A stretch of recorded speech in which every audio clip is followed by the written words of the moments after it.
Hey YouTube, how you guys doing? My name is Kyle, you know me as Dragonmar, and welcome to a new video. Today guys, we have a pretty good one for you. We'll be doing one tip to solo carry with each agent in Valorant.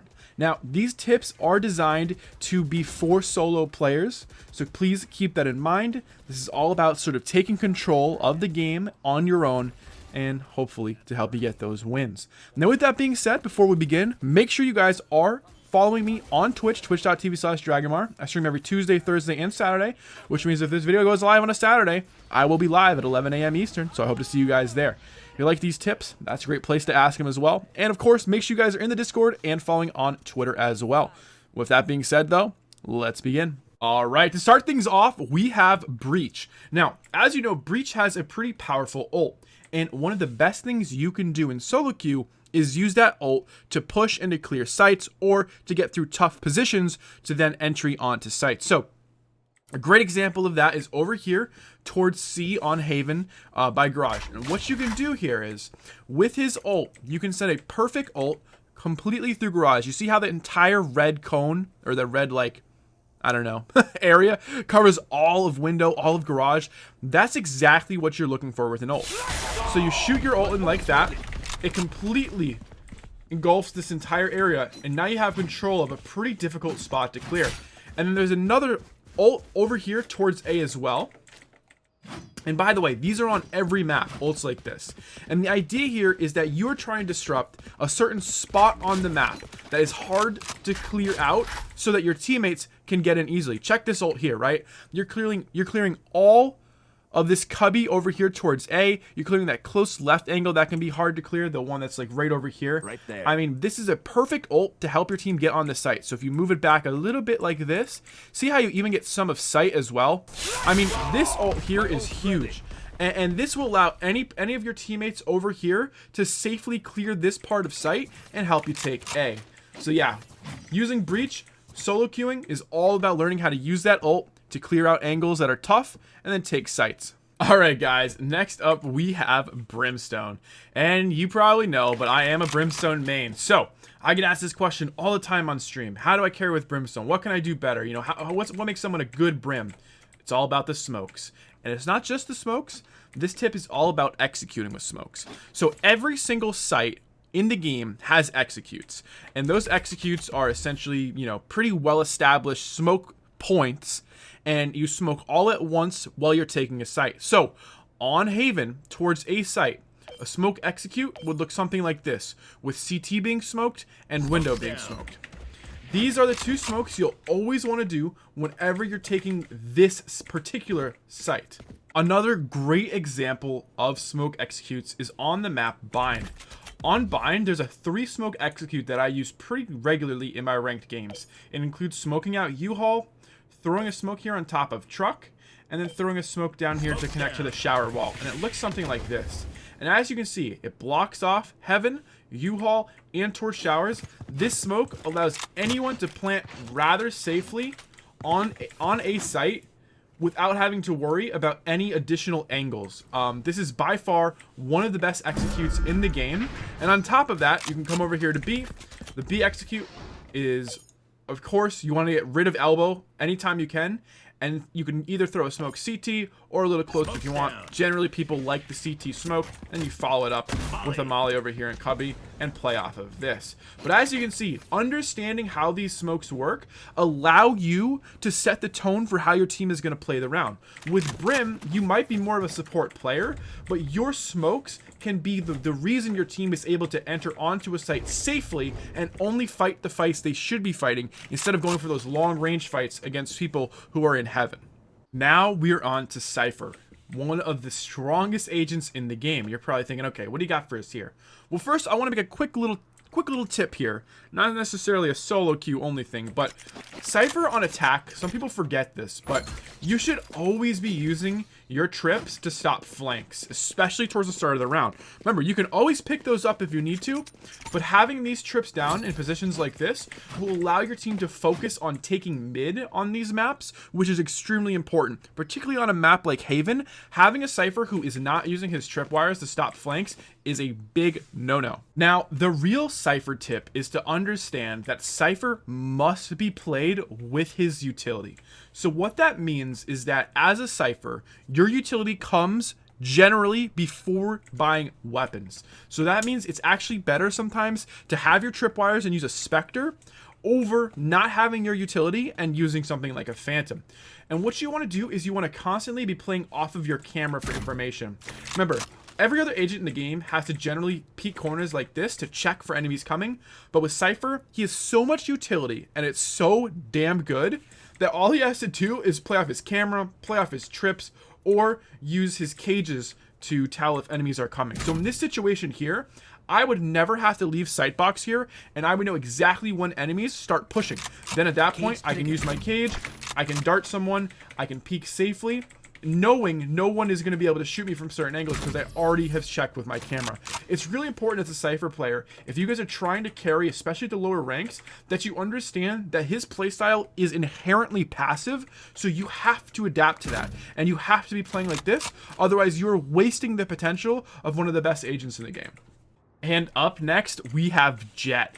Now, for those Jett players out there, first of all, second of all, okay, Jett is the eco round queen. And what I mean by that is that on eco rounds, nothing is better than having a Jett with ult. And that's exactly when you should be using your ult, and that is the perfect time. So, for example, if my team's on an eco round, and we're still looking to maybe do some damage, maybe do a light buy, that's when I want to pull out my ult.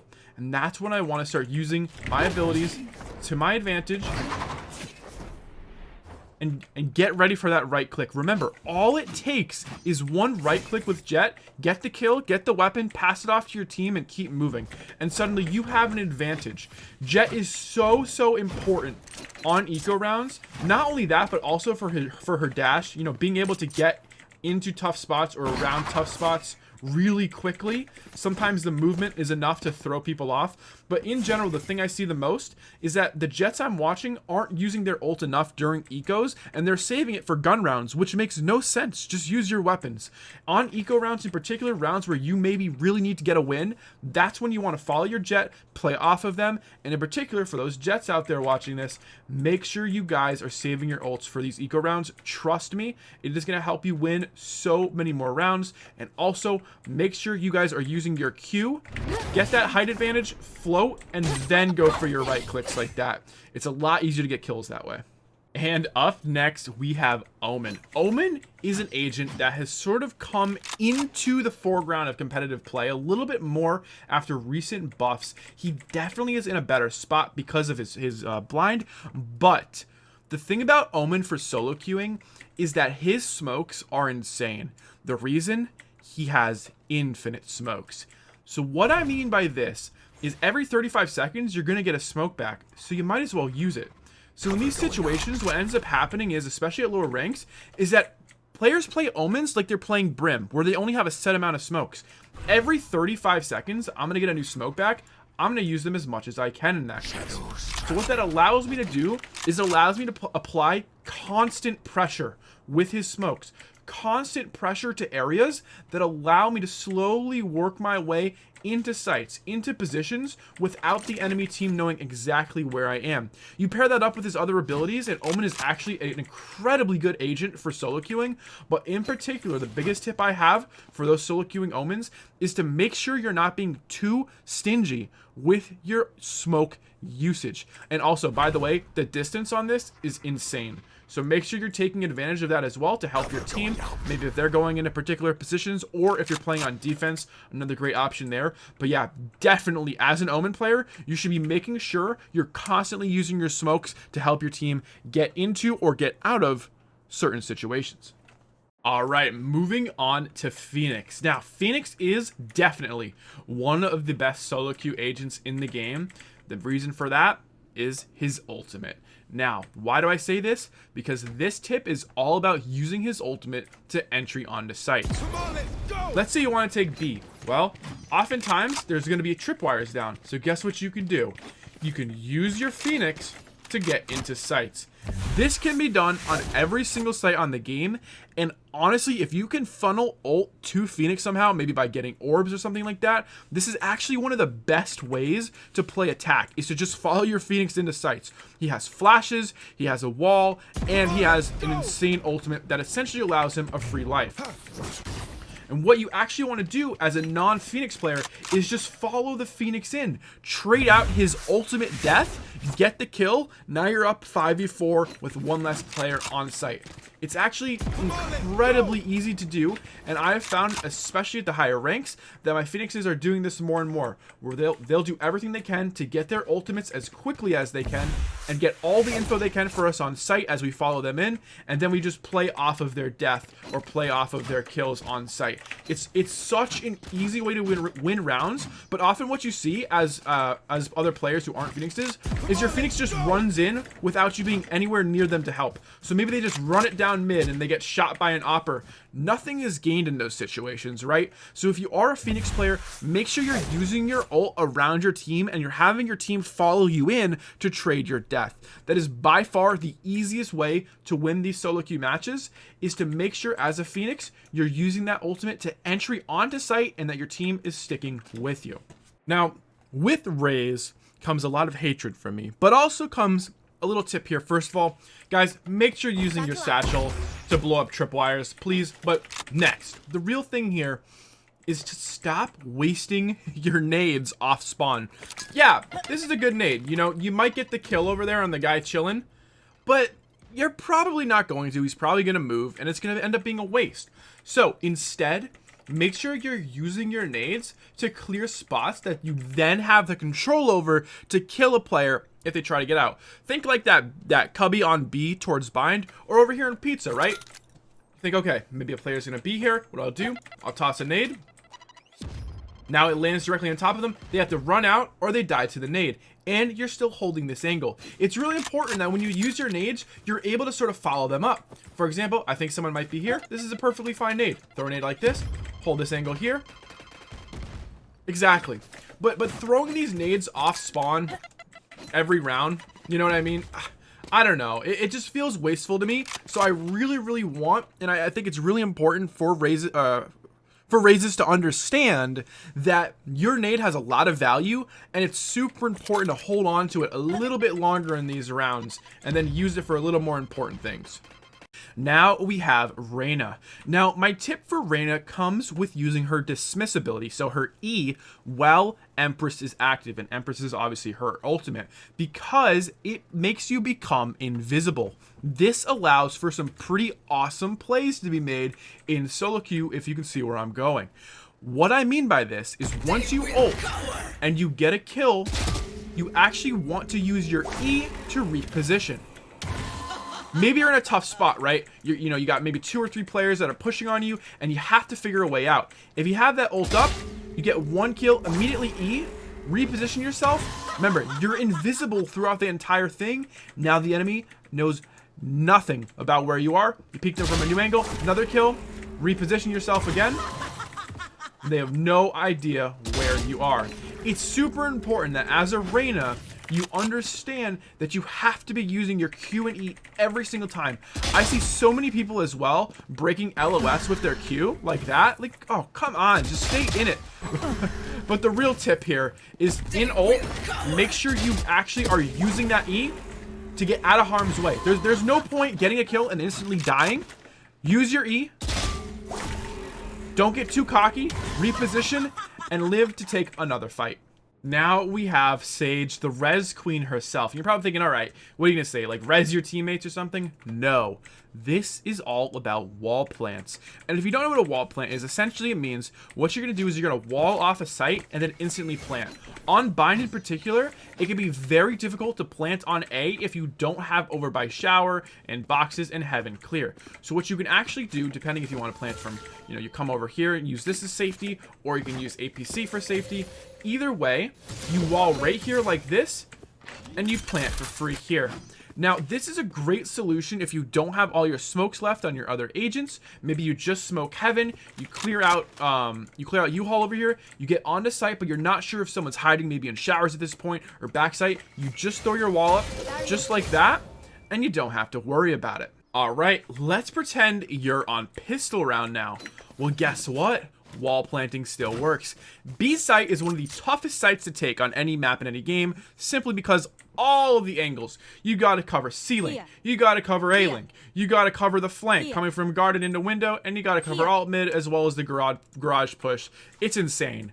But if you are crazy enough to try to plant here, her wall is actually great. So what you can do is you can smoke off one side or have your teammates hold that side and then just wall, plant, just like this.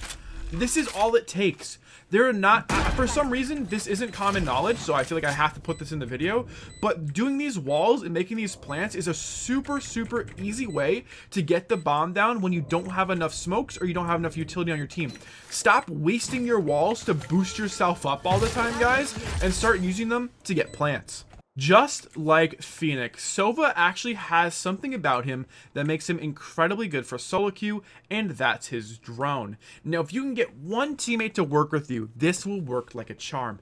And what you're going to do is you're going to use his drone, his owl drone, and you're going to use it almost as bait or as an entry fragger. And what you're going to do is you're going to clear these tough positions, make sure no one's in them, but at the same time, you have a teammate closely following the drone. So for example, if I'm droning and my drone is right here, I want my teammate to be like right here. So the second this drone gets into LOS, they're peeking as well. That way I've already spotted them with the drone. They're probably shooting the drone. I shoot them in the head. So all you have to do with the Sova is lead your team into battle using his drone, maybe get a tag on someone, get the info, and then start your push. And then remember, right after that, you have your dart as well. You've got recon bolt as well. I'm looking up the names as I go, right? And it's that simple. Seriously, it's so cool. But not enough. A lot of people use the drone selfishly. I think that's the biggest problem. And I see this a lot in the VOD reviews. Is that they use it very selfishly at the start of rounds. They're like, all right, I'm droning. I'm gonna shoot a guy who's just gonna duck behind a wall. Oh, there he is, CT. They shoot him. He ducks behind the wall. Nothing happens. But if you start using your drone in conjunction with your team, suddenly you have a free entry fragger whose death does not matter. No offense, owl drone. And your team just follows it in. It just takes one person to work with you. I know that kind of sucks for a solo queue tip, but it's so useful, and it's so hard to counter because either you're gonna get stuck with a dart or you're gonna get shot by the player coming up at you. It's such a good strat to use, so definitely give that a shot. All right, so now we have Viper, so my 3 Viper mains can get excited here. With Viper, solo queuing, it's all about utility usage, and there's some really cool smokes you can throw, but honestly, the wall, or what is it actually called, toxic screen, it's just so good, and it's so easy to use now too. So for example, if we want to block off ramp as well as rafters, we can do it now, no problem. Check this out. So we'll throw it just like this. We'll activate it. We'll come around, take a look at this. Perfect. Come over here. Perfect. Just like that. No crazy lineups, no looking in weird places. It's so easy to use now, and at the same time, it's so damn useful. Throwing these smokes and immediately pushing in with your team is exactly what you want to do. And remember, maybe we get the plant off, right? So you get the plant. Guess what? That wall, still there. Oh, the enemy team's coming through rafters. They're coming through heaven right now. Well, guess what? Now they're not looking at me anymore. Exactly. And that's what makes Viper so useful. Now, I know her pick rate is down a lot right now, guys, but honestly, these walls are super good to teams that actually know how to play off of them. I know it's not like they're going to do that much damage to people, but honestly, blocking vision is so important, especially at the higher ranks, that I still think she's worth using. And finally, we have Killjoy, and Riot has my Valorant points. So, with that being said, my tip for Killjoy is actually one that's kind of insane, and I think everyone knows it, but I'll say it anyways. And that is, she is insane at post plants, and let me explain why. Let's pretend we plant the bomb. Well, what we can use here, if we hit F1, check out our abilities, is we have an ability called Nanoswarm. Now, Nanoswarm is essentially a little molly that we can set off whenever we want. And oh yeah, it does a ton of damage as well. So if the bomb's planted, all you have to do, just hang out, wait for the defuse sound, and activate your nano swarm. And guess what? That player is probably dead. And also guess what? Look how little these are. A lot of the times people notice them, especially if you like put them inside the bomb. It's actually insane. If you are playing Killjoy, my tip for you is to always save at least one nano swarm to be planted with your bomb, and that way you have a really great defense for it. And guys, that's gonna do it for one tip to solo queue with every agent in Valorant. Thank you so much for watching. I hope you guys enjoyed. Make sure you are subscribed to the channel. So many new viewers are watching every day, but still not subscribing. So I hope to see you guys back here in the future. Remember to leave a like, of course, as well, and comment what type of video you'd like to see next. But with that being said, make sure you guys are following Twitch, as I am live every Tuesday, Thursday, and Saturday. But nonetheless, I hope you guys enjoyed the video, and I will see you again soon. Take it easy, and peace.